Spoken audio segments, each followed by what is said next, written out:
Los nuevos desayunos de Mr. Donut presentan. Conversaremos esta mañana en la entrevista de Hechos AM sobre distintos temas, ¿no? Juan José Martel está con nosotros y Giovanni Galeas con nosotros también.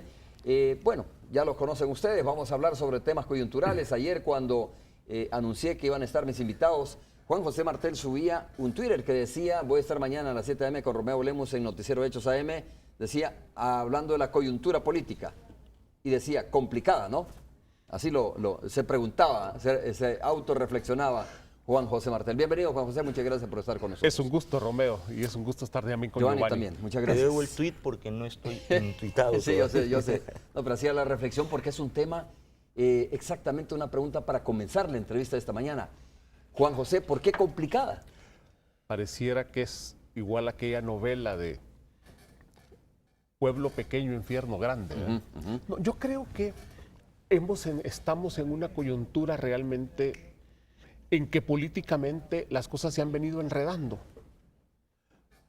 Tenemos por una parte una estrategia de desgaste de los grupos opositores de derecha y por otro lado tenemos una reacción muy lenta, una casi no reacción por parte del gobierno. Preocupa porque se está dando en un clima en el que la percepción de la ciudadanía es cada vez de más desaliento y de más desesperanza. Y pareciera ser que aquí hay sectores interesados en generar desaliento, en generar desesperanza.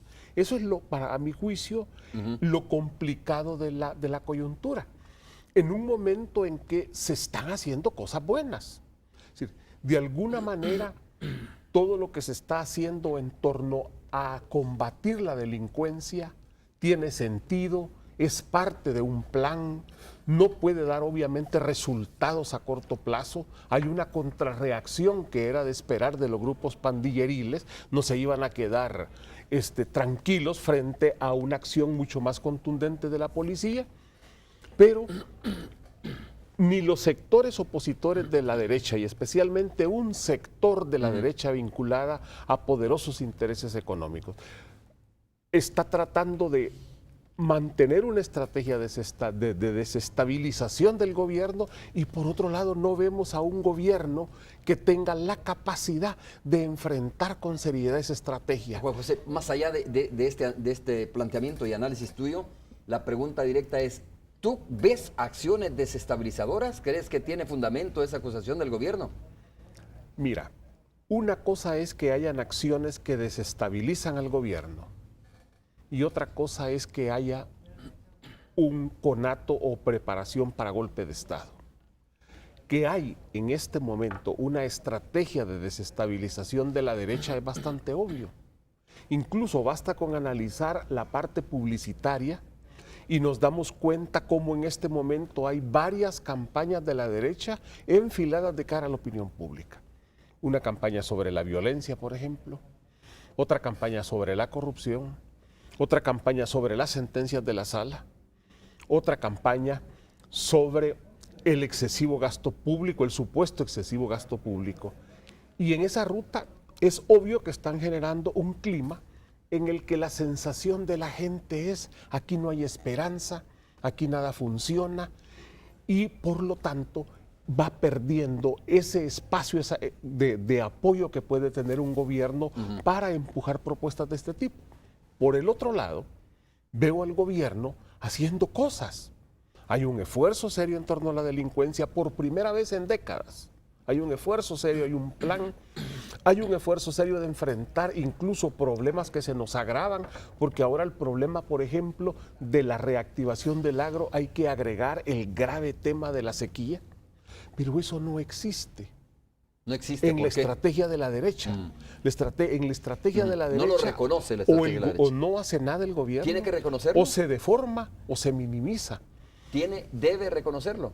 Yo diría, una oposición objetiva reconoce lo bueno y señala lo negativo. Okay. Giovanni, ¿cuál es tu opinión? Mira, porque en todo esto también está aquella denuncia o aquella solicitud, mejor dicho, del Partido Arena de que se investigue el tema del Chaparral, ¿no? En medio de esto, como dice Juan José, hay muchas solicitudes, peticiones y deseos, lógicamente, de algunos sectores sociales de nuestro país y políticos.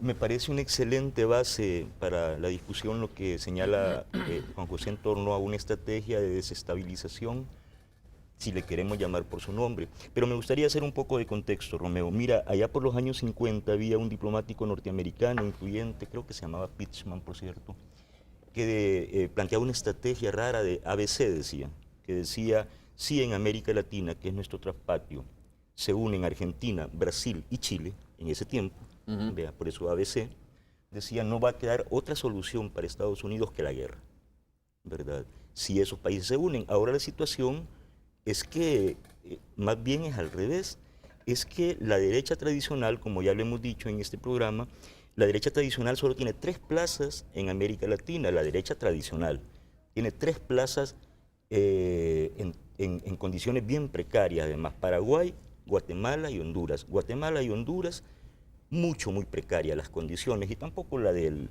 señor paraguayo es muy sólida la posición. Esas son las 3 plazas que tiene la derecha. Hombre, es para estar desesperado. Si por 3 países que se unían, Pittman decía que había que hacer la guerra, ¿verdad? Ahora sí es prácticamente lo que llaman ahora el consenso de Caracas, ¿no? Ahora son muchos países ya latinoamericanos en torno al ALBA. Y los otros países que no están ahí en ese bloque tampoco están alineadas con eso que llamamos derecha tradicional. Eso tiene desesperado a los sectores internacionales de derecha, pues es normal. Bien, hay otro señor, un académico norteamericano anticomunista que se llama Jim Chapman. Este nombre hay que grabárselo, Jim Chapman, que aparece en una fotografía de algo que se llamó la Feria Mexicana, donde está Vicente Fox. Fue en Guanajuato, en casa de Vicente Fox, esta reunión, con una serie de factores de la oposición venezolana. Ahí está este señor, Jim Chapman, es un académico norteamericano, un politólogo, filósofo, que escribió un opúsculo, una obra que se llama de la dictadura a la democracia, por la vía de una técnica que él denomina golpe de Estado suave o blando. Estas son fases que excluyen en sus primeros momentos a la Fuerza Armada y a la violencia, sino que se dan por una serie de dispositivos estratégicos que son de propaganda y se van implementando por periodos que van desde el ablandamiento vía opinión pública hasta la movilización callejera. Eso es lo que en Venezuela llaman guarimba, pues. Pero ¿qué le pasó las acciones desestabilizadoras, ¿no? Ese guión se ha utilizado en toda América Latina, en los países progresistas, emblemáticamente en Venezuela, pero también en Ecuador, pero también en Bolivia, pero también en Argentina contra la Kirchner, este tipo de implementación de un guión. En esto siempre anda metido este señor que aquí ya se hizo popular, que es don José Rendón, ¿verdad? Que también anda muy metido en eso y que tiene tratos con la derecha tradicional salvadoreña. No es extraño entonces, yo no sé si hay un conato de golpe de Estado, si alguien está pensando en un golpe de Estado en El Salvador, yo no lo sé. Lo que sí sé, y es obvio, como dice Juan José Martel, es que ese guión empleado en Bolivia, que hubo un intento de golpe de Estado en 2008, creo, sí, en Ecuador, donde hubo un intento de golpe de Estado, y en Venezuela, donde hay en curso lo que llaman un golpe de Estado continuado, y por esa misma vía, ese tipo de acciones y de guión se está implementando en El Salvador con las mismas fases y con una alianza regional de los sectores de esta derecha tradicional que está en repliegue en América Latina. No me extrañaría. Parte de esta alianza, y ya con esto concluyo, parte de este guión es, por ejemplo, esta cuestión del chaparral. Miren, hay un dicho mexicano que a mí me gusta, que dicen, ¿para qué brinca si está parejo? Eso está sumamente explicado. Ese proceso del chaparral, primero fue avalado y fue observado, fue evaluado por la Corte de Cuentas de la República, hay informe de auditoría y todo el proceso de negociación con Astaldi fue aprobado, todo el proceso de la nueva licitación para el rediseño fue aprobado por la Corte de Cuentas, pero además hay una investigación en curso de la Fiscalía General de la República, que es la instancia que entonces debe... ¿tú piensas que es parte del guión esto? Absolutamente, es que me parece, por eso es que me parecía interesante lo que decía Martel, porque es obvio de toda obviedad, no se necesita ser mago para decir que hay una serie de acciones desestabilizadoras de la derecha. ¿Por qué? Porque es que la izquierda llegó al poder por primera vez desde 2009, sigue en el poder y están haciendo cosas buenas en el sentido de procesos de inclusión masiva, ¿verdad? De gente que nunca fue atendida por el Estado, ¿verdad? Y con solo eso, tiene serias posibilidades de seguir en el poder, por solo haber dado inicio y desarrollo a los procesos de inclusión. ¿Por qué? Porque los pobres son las mayorías, son los que más votan, y la regla básica de la democracia es que la minoría debe acatar las decisiones de la mayoría. Juan José, ¿no corremos el riesgo de descalificar, digamos, algunas acciones que pueden ser legítimas? De la crítica, dices. Sí. ¿No corremos el riesgo realmente de descalificar realmente algunas acciones, digamos, sobre la base de que todo es parte de un guión? Yo creo que una de las ventajas en el país es que se han abierto nuevos espacios democráticos. En este momento las redes sociales son una nueva realidad. Aunque todavía las redes sociales en el fondo lo que reflejan es como la réplica de los grandes medios de comunicación. Yo por eso es que no le echaría la culpa a las redes sociales. Creo que el gobierno le dio demasiado énfasis a las redes sociales en esto, cuando en realidad lo que están haciendo es replicando grandes medios de comunicación. Ahora, yo lo que pienso es que hay crítica, y hay crítica constructiva. Y yo creo que la derecha está, valga la redundancia, en su derecho de señalarle a este gobierno todo lo que quiera. Lo que no se vale es comenzar a jugar a la desestabilidad, quebrando las posibilidades de acuerdos nacionales y de acuerdos de país. Es obvio que este país necesita de grandes acuerdos. Hay problemas estructurales que se generaron a lo largo de la década de los 90 que no los podemos enfrentar si no es con un amplio consenso de distintos sectores sociales. El punto es que cuando hay una descalificación absoluta de un gobierno, entonces no se puede mantener paralelamente un esfuerzo para contribuir a resolver graves problemas. Porque nosotros, por ejemplo, vemos sectores empresariales muy entusiasmados trabajando en el Consejo Nacional de Seguridad Ciudadana, por ejemplo. Y ahí vemos a muchos, incluso dirigentes de ANEP. Pero no hay correspondencia de eso con el discurso que se está haciendo. Yo más bien diría, lo que tenemos es, como bien decía Giovanni, un esquema que no solo se aplica en El Salvador, sino que de alguna manera es réplica de cosas que están sucediendo en otros lugares en América Latina. Pero aquí en El Salvador mismo, si nosotros recordamos, esta estrategia tiene mucho de similar con la que se le aplicó en su momento a la democracia cristiana. Cuando estaba Napoleón Duarte en el poder, la derecha inició un proceso de desestabilización para derrocarlo, no para preparar las condiciones de su derrota electoral. Incluso llegaron a haber huelgas de empresarios en ese momento. Fue feroz Tú revisas los periódicos empresarial que se llama, Tú revisas los periódicos de la época y no había nada bueno que el gobierno hiciera. Entonces, esa estrategia ya les funcionó en su momento, a finales de la década de los 80, para que el presidente Cristiani ganara. Que no ves, decía Juan José Martel, del otro lado una contraofensiva, por decirlo de esa manera. Exactamente. Esa es mi otra preocupación. Veo un gobierno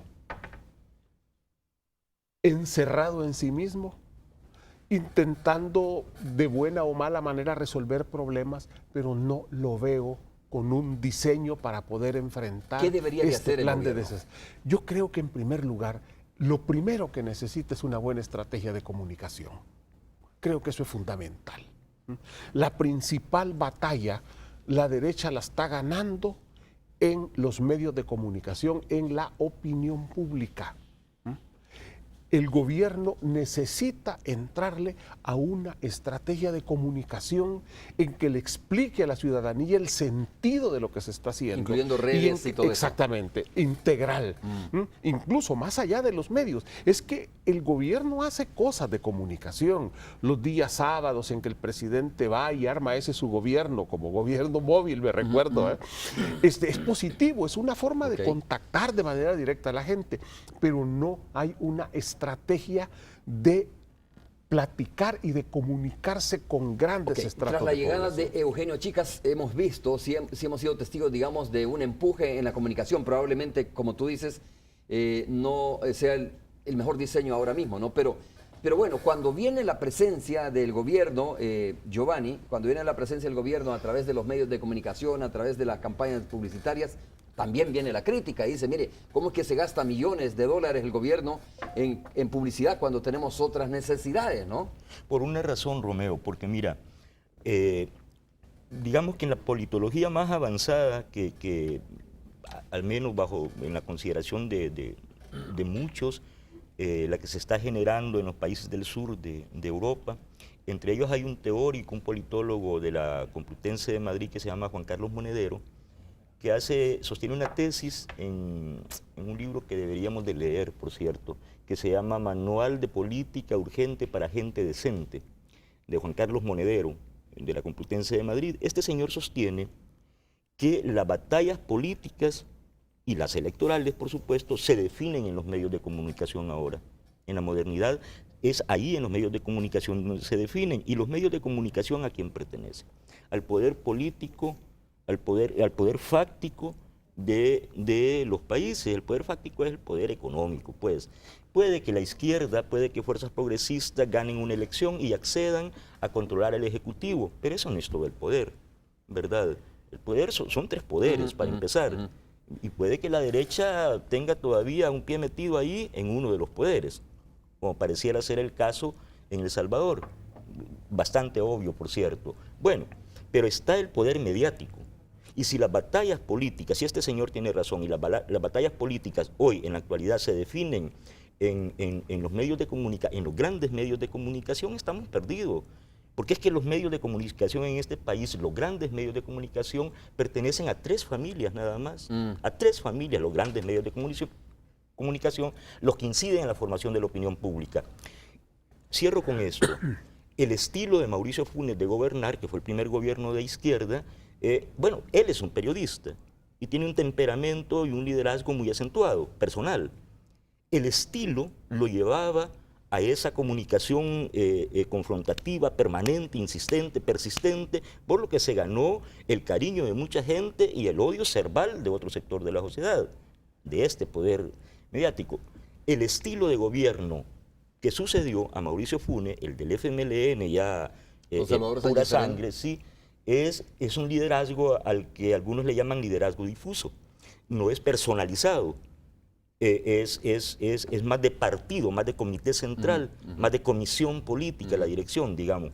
El profesor Sánchez Serén no es periodista, no es un hombre particularmente dotado en términos de retórica, de discurso, ¿verdad? Es un hombre trabajador, incansable y tal, pero no es un hombre de cámaras. Con esto creo que no estoy haciendo una evaluación, sino una descripción de la situación. Los salvadoreños, como todo pueblo levantisco y joven, somos pueblos que nos gusta mucho lo vistoso, ¿no? Los colores chillantes. Cuando alguien habla fuerte hablaba Mauricio Funes y hablaba él, ponía su cara y salía todos los sábados. Bueno, parecía que más era el presidente que se ocupaba en hacer un programa radiofónico los sábados, pues, ¿verdad? Giovanni, es injusta desde el análisis que ustedes me están haciendo, ¿no? ¿Es injustas entonces las evaluaciones que hacen las casas encuestadoras, donde sacaron evaluaciones bajas para el Es que a eso me refiero. A ese liderazgo de Mauricio Funes, a ese estilo de liderazgo, la población le dio un 7 punto tanto de salida. Y se mantuvo entre 6 y algo y 7 y algo durante su gobierno.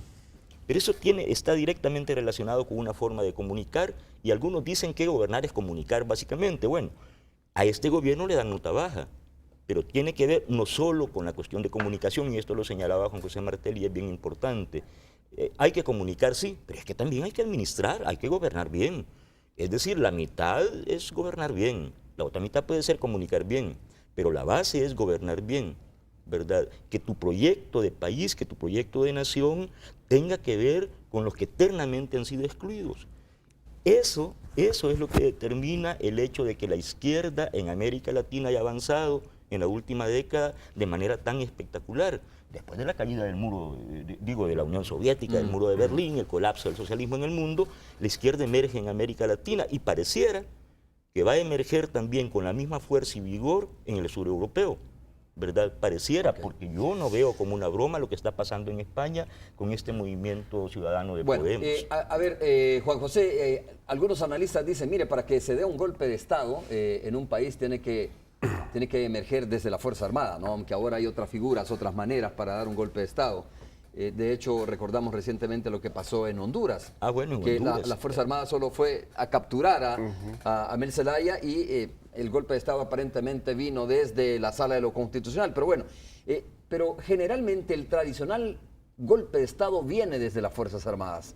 Tenemos una Fuerza Armada disciplinada aquí en este país, tenemos una Fuerza Armada, entiendo, que ha dicho en varias ocasiones o ha mostrado su lealtad al presidente en turno, ¿no? Perdón, es que justamente la teoría de Jim Chapman, de este señor que yo mencionaba, Jim Sharp, excluye a la Fuerza Armada en el guión del golpe suave. Por eso decía, hay otras modalidades. Juan José.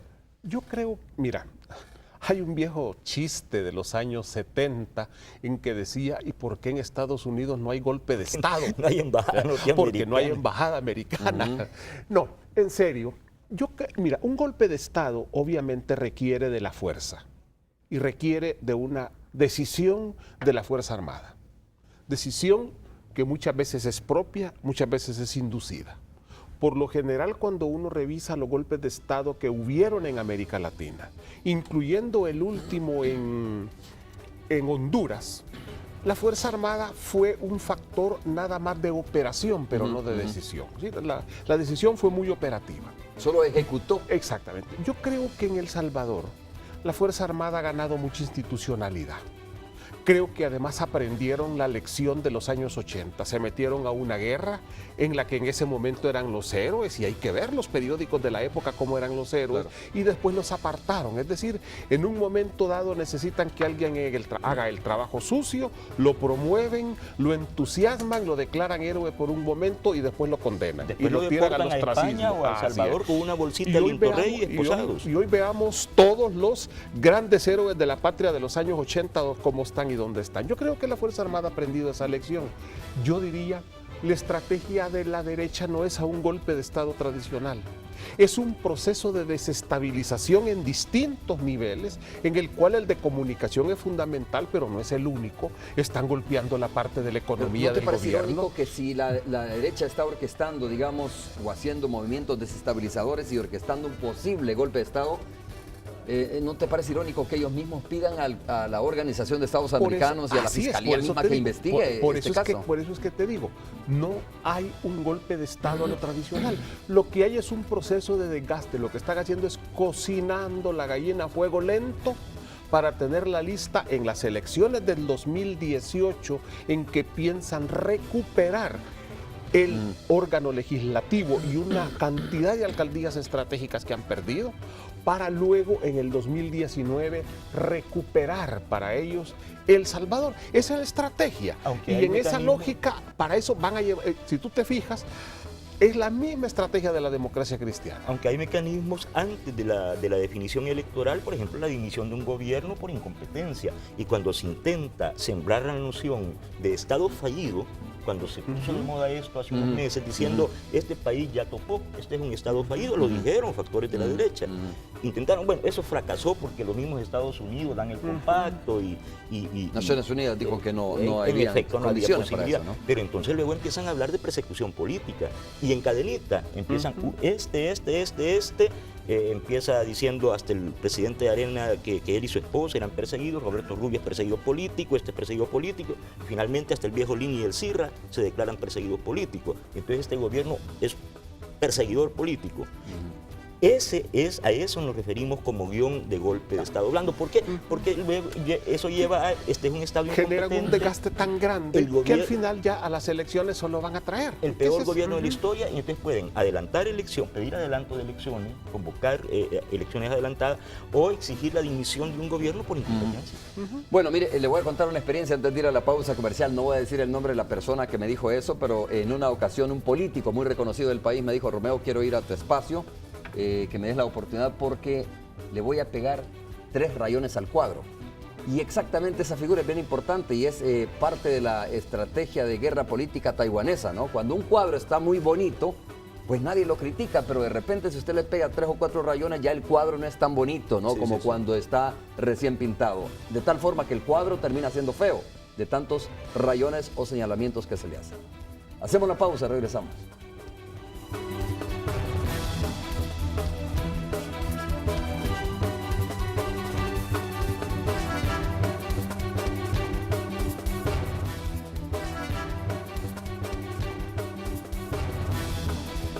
A ver, antes de pasar a otros temas, porque mire, mientras se da este debate sobre desestabilización, intentos, etcétera, pues el país está sangrándose, ¿no? A través de esta confrontación con las pandillas en nuestro país, con la delincuencia.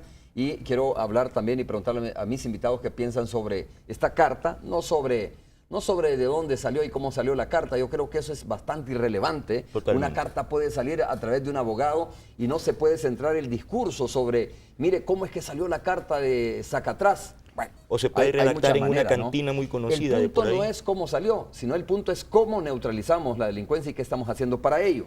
Pero antes de pasar a ese tema, voy a hacer eco de este correo de Héctor Bolaños, que espero nos esté viendo en este momento. Dice, a ver, es increíble que crean que no se puede criticar al gobierno porque eso es golpe de Estado.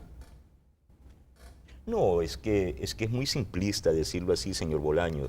No se trata de cualquier crítica, es un golpe de Estado. Decir eso sería una simpleza, pues. No, hemos estado señalando una serie de elementos comunes en el comportamiento de la derecha tradicional en América Latina. Hemos señalado incluso nombres precisos de teóricos del golpe de Estado blando que no tienen nada que ver con criticar o no criticar. Aquí ha habido cosas muy concretas: golpe de Estado en Honduras, intento de golpe de Estado en Ecuador, intento de golpe de Estado en Bolivia, intento de golpe de Estado o de generar condiciones para un golpe de Estado a Cristina Kirchner en Argentina, y intento de golpe de Estado y golpe de Estado en Venezuela en el 2002. O sea, tampoco es que se trata de cualquier crítica, no es así. Ahora, yo sí creo que en el país, con mucho respeto, la estrategia de la derecha no es un golpe de Estado, sino que es una dinámica de desgaste sostenido del gobierno para cambiar las cosas por la vía electoral, mientras ellos están asegurando sus verdaderos intereses. Si es que los verdaderos intereses de ellos los están asegurando por medio del Fumilenio 2, todo el esquema de asocio público-privado. Yo llego a casa presidencial por el comité de seguridad y ahí uno ve a los grandes señorones que entran y salen como Juan por su casa. Es decir, los intereses de los grupos de derecha están de tradicional, oligárquica, están garantizados. Lo que pasa es que ellos necesitan recuperar el control que perdieron del Ejecutivo y para eso llevan un proceso de fuego lento, como igual al final termina sucediendo en otras partes. Eso que se llama golpe de Estado suave. Pero yo sí creo que el gobierno necesita tener una estrategia para enfrentar este plan de desestabilización. Estrategia seria. El gobierno necesita tener un plan serio, eficiente, efectivo de comunicación con la ciudadanía. Que la gente vea no solo lo que el gobierno está haciendo por resolver los graves problemas, sino que no se olvide quiénes contribuyeron a generar estos graves problemas y en muchos casos a profundizarlos. Creo que nos hace falta esa estrategia. Pero en este sentido, Juan José, si me permite, Romeo, a mí me gustaría señalar algo. El principal problema del país, incluso básico para arreglar el otro gran problema, que es el del desarrollo económico, el de la economía, es el de la seguridad. El principal problema es el de la seguridad.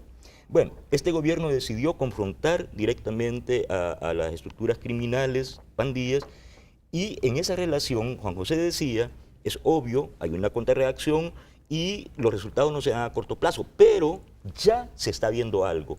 La relación costo-beneficio de delinquir para esas estructuras criminales ya cambió.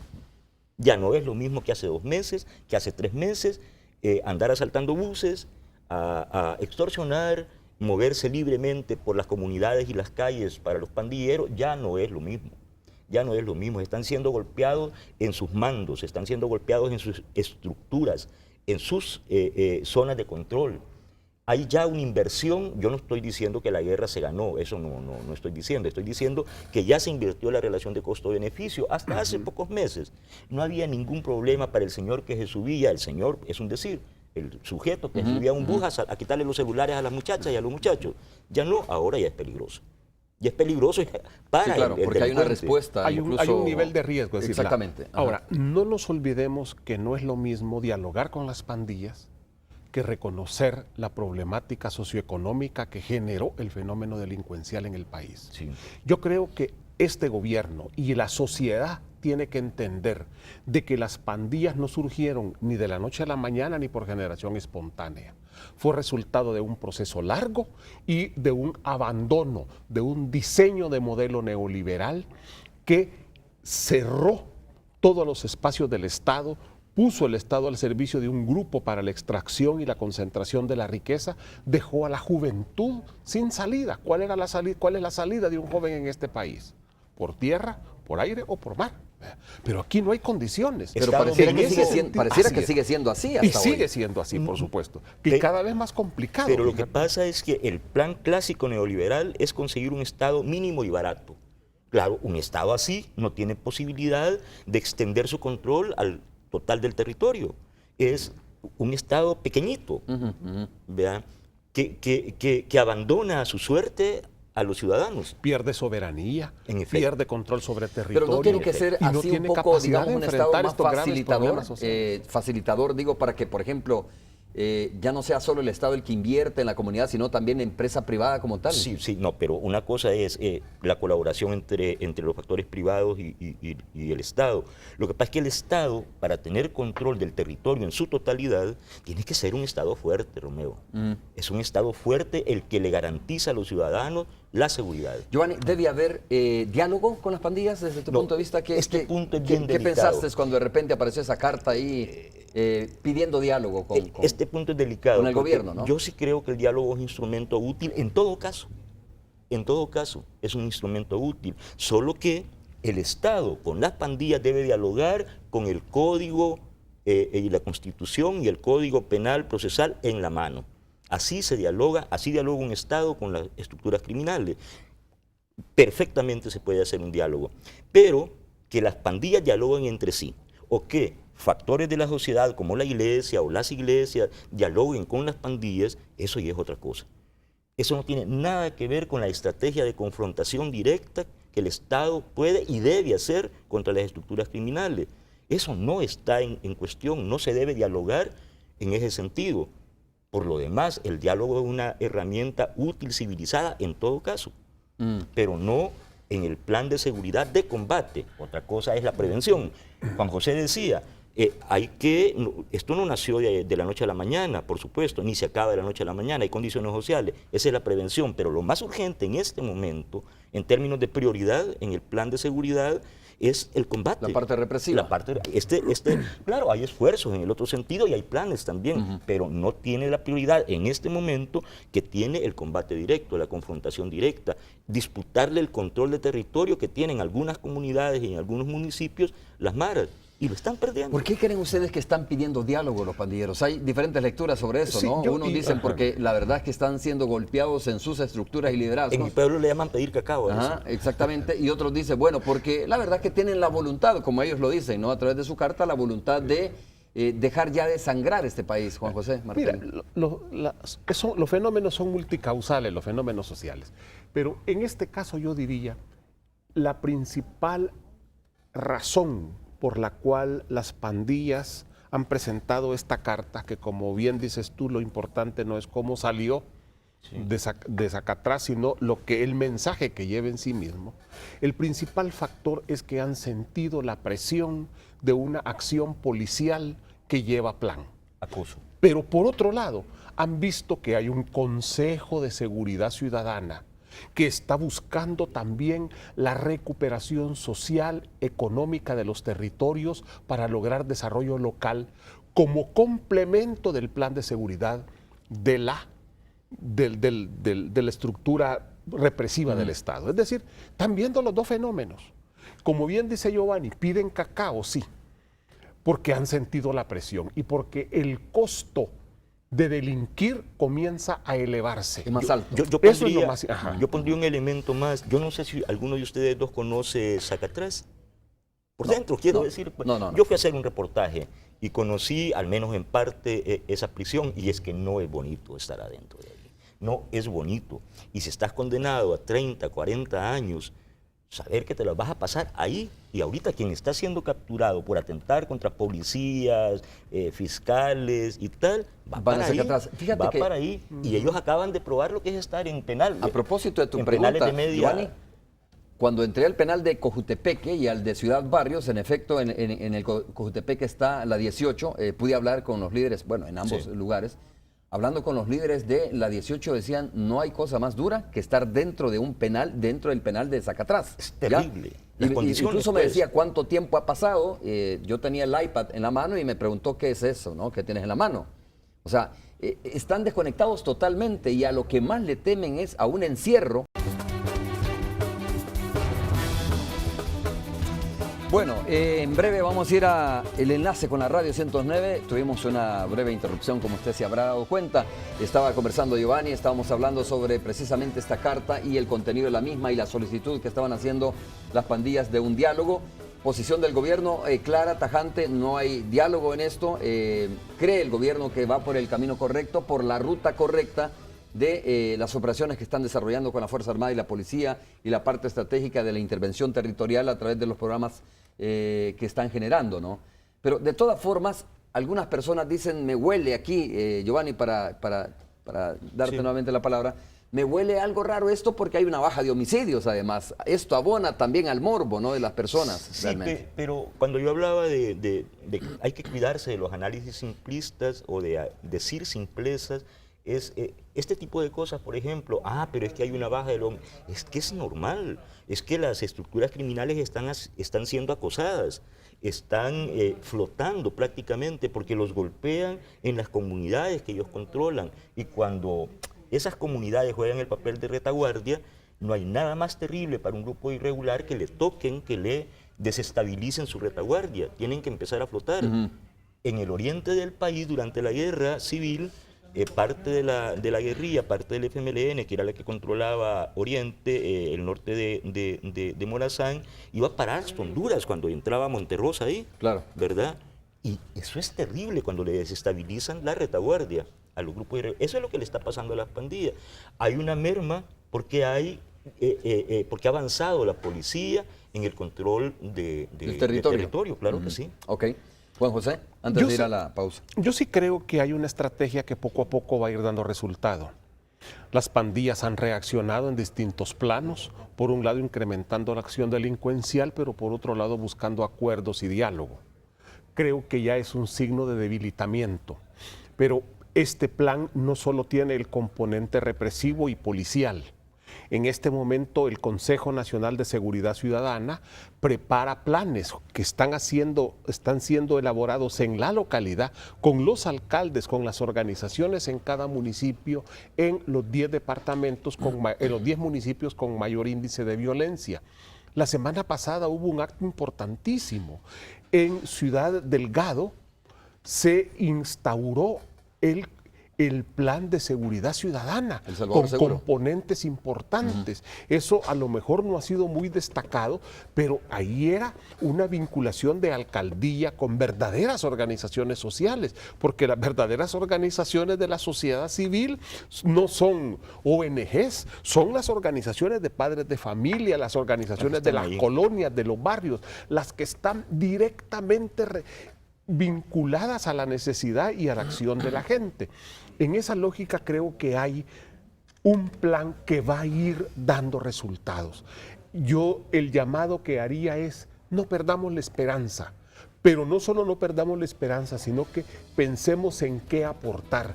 Y le diría al gobierno, señores, actúen de cara a una estrategia de comunicaciones. No pueden seguir con los brazos cruzados, sean también inteligentes. Bueno, en breve pausa. Dos elementos, Sí. si me permite. Sí. Dos elementos muy breves. Uno es, en otro programa lo analizamos, Romeo, pero como principio, uno, es técnicamente imposible lo que afirman algunos voceros de las pandillas, de que las pandillas, al ser atacadas por las fuerzas del Estado, van a mutar a guerrilla. Eso es mentira. Eso es un mito, es falso, eso es un de toda salto que falsedad. es prácticamente y segundo, difícil, ¿no? es importantísimo, tanto como la decisión del Estado, de este gobierno, de confrontar a las estructuras criminales, y en esto que yo he sido muy crítico de la postura de la actuación del fiscal en algunos casos, en este caso me parece de suma importancia la decisión del fiscal, la firmeza con que el fiscal se expresa en términos de no a la tregua, no a un diálogo que no sea el diálogo en las condiciones que decía antes. Hacemos la pausa, regresamos en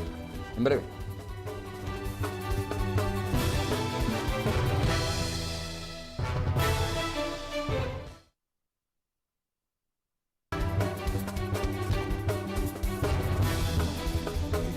Ahí en el recuadro abajo está Tony Cabezas en la radio 109. Tony, ¿qué tal? ¿Cómo estás? Un gusto saludarte. Qué gusto saludarte, Romeo, y a buenos amigos, a Giovanni Galeas, que forma parte del panel del jueves, y a Un Juan saludo. José Martel, que es Que no formó consultado. parte del No, panel. pero, Pero es es consultado. pero que asesora al panel del jueves. Pues bueno, hoy estamos conversando con Calixto Mejía, lo tuviste tú ayer, Sí. Romeo, pero le estamos preguntando, bueno, la diferencia entre ser oposición y ser partido de gobierno y representar al partido de gobierno en una bancada legislativa. Y estaba a punto de preguntarle, bueno, pero este tema del supuesto golpe de Estado, grupos desestabilizadores, no sé si ustedes tienen, Giovanni o Juan José Martel, una opinión rápida antes de darle la palabra a Calixto Mejía sobre este tema que surgió el fin de semana. Un saludo, Tony, a tus oyentes y al diputado Calixto Mejía. Es bien interesante el punto. Nosotros hemos estado hablando del tema también, de estos rumores de golpe de Estado, procesos desestabilizadores, que estábamos viendo que es un guión que se ha desplegado a lo largo de América Latina, en los países con gobiernos progresistas, que prácticamente son todos, situaciones similares de procesos de desestabilización que desgastan a los gobiernos y que los someten a un acoso, ¿verdad?, con fines que probablemente puedan desembocar en una situación como esa, ¿no? Eso ha pasado ya, golpe de Estado en Venezuela en 2002, intento de golpe de Estado en Ecuador, intento de golpe de Estado en Bolivia y golpe de Estado en Honduras, ¿verdad? Y situación de acoso, de desgaste desestabilizador contra el gobierno de Cristina Kirchner.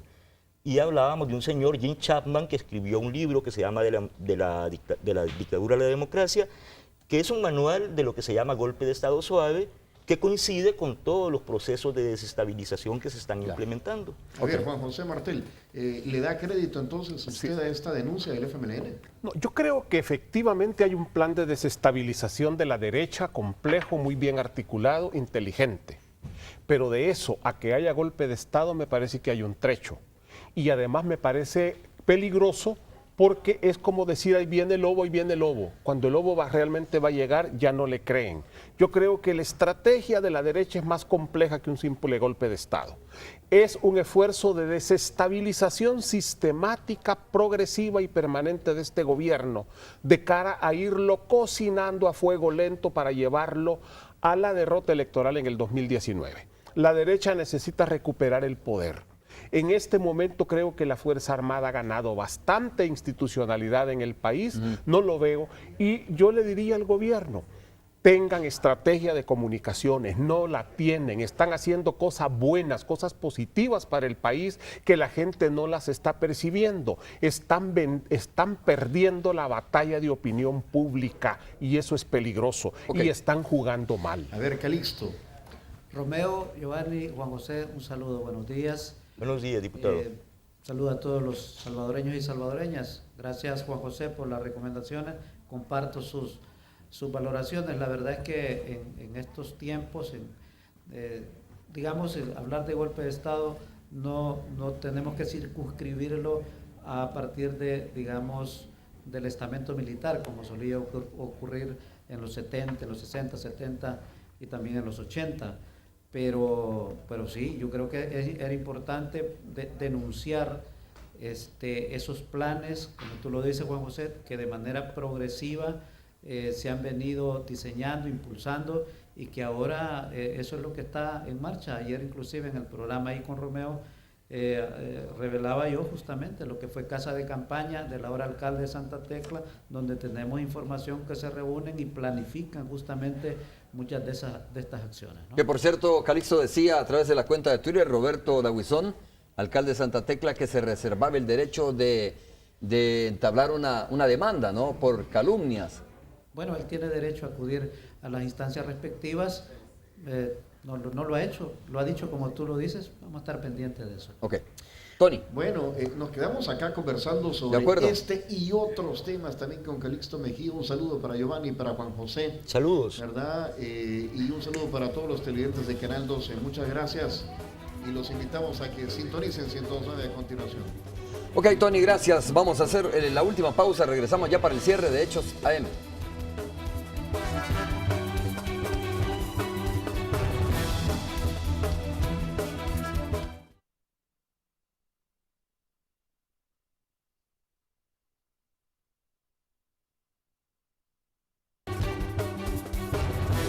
Laboral Centro, entonces. Bueno, gracias Juan José Martel por haber estado con nosotros. Un gusto. Un gusto, Romeo. Un gusto, Giovanni. Giovanni también, muchas gracias. Igualmente, Romeo. Nos vemos en otra ocasión. Juan José. Saludos a ustedes, gracias. Nos vemos el día de mañana. Es todo.